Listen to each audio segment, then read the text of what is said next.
Chapter 2. The Concept of Culture, Understanding One Another. Let me begin the lecture today by asking, what exactly is culture? Now, this question has been approached by anthropologists in many different ways. Murdoch, for example, in Outline of World Cultures, produced what many have called the ultimate laundry list of things cultural, by naming 900 odd categories of human behavior. I won't attempt to go into these at this time. But another less lengthy list is the famous grocery list of Edward B. Tyler. He wrote, "Culture is that complex whole which includes knowledge, belief, art, morals, custom, and any other capabilities and habits acquired by man as a member of society."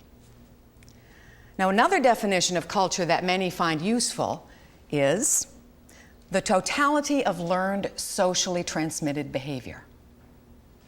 Now, obviously, this definition leaves out much if we feel obligated to include all the ways of life that have been evolved by people in every society. Now, a particular culture, then, would mean the total shared way of life of a given group.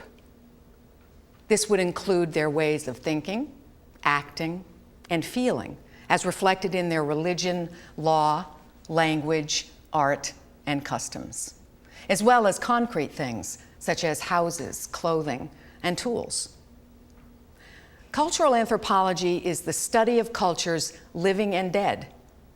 In its totality, it includes linguistics, the study of speech forms, archaeology, the study of dead cultures, and ethnology, which is the study of living cultures or those that can be observed directly. So why study cultural anthropology? Well, one reason noted by Ruth Benedict, another well-known anthropologist, is that the story of humanity from the Stone Age to the present is such a fascinating one of cultural growth. Now, interestingly, every society has gone through 3 stages or steps of cultural growth. These are savagery, barbarism, and finally civilization. The last is, of course, to varying degrees. We're often reminded of another compelling reason to learn about different cultures, to learn and use a foreign language effectively. Now, most of us realize that knowing the language of another culture is not enough for meaningful communication. You can ask anyone who's tried to use their high school Spanish inside a Spanish-speaking country. Now, Ned Seeley, in his 1993 book, Teaching Culture, lists 6 skills to nurture and support intercultural communication. And number 1, cultivate curiosity about another culture and empathy towards its members. 2, recognize that different roles and other social variables, such as age, sex, social class, religion, ethnicity, and place of residence, affect the way people speak and behave.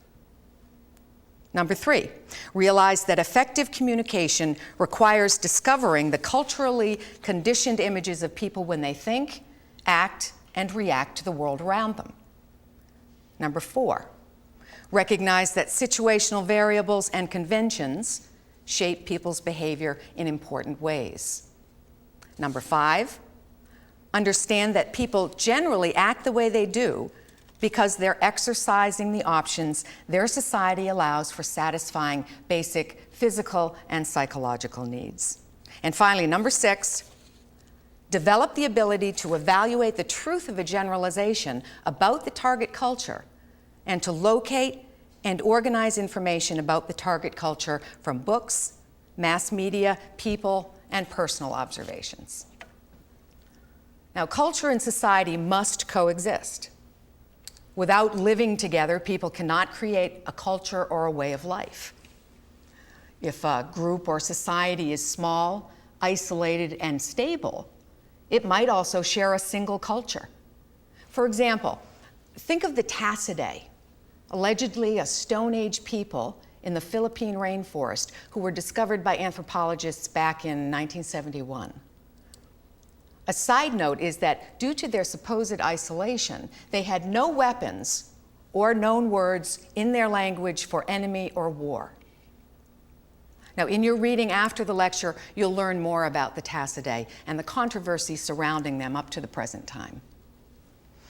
But it's important to remember, however, that large societies such as those in Canada, the United States, India, Egypt, are multicultural or pluralist societies.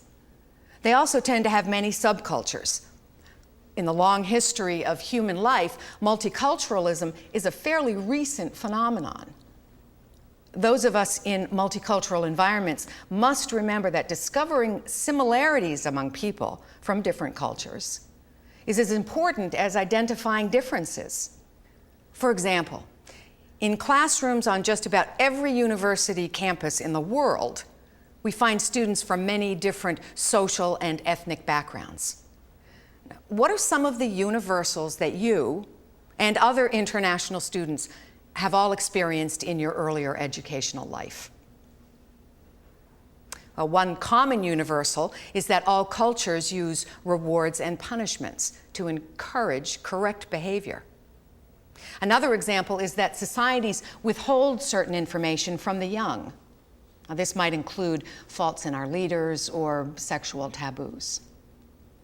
A third universal is the effort by the controlling group in a culture to educate the young to strengthen and secure its dominant position. In the majority of contemporary societies, this control is reached through political means, and in contrast to military actions of earlier times, such as the Roman conquests and the Moorish invasions. In closing this lecture on societies and culture, let me remind you not to forget the contributions of thoughts and actions of the individual person in a group. Note the observation of Edward Sapir, another famous anthropologist. It is always the individual that really thinks and acts and dreams and revolts. Now, obviously, the concept of culture will be argued by anthropologists for years to come.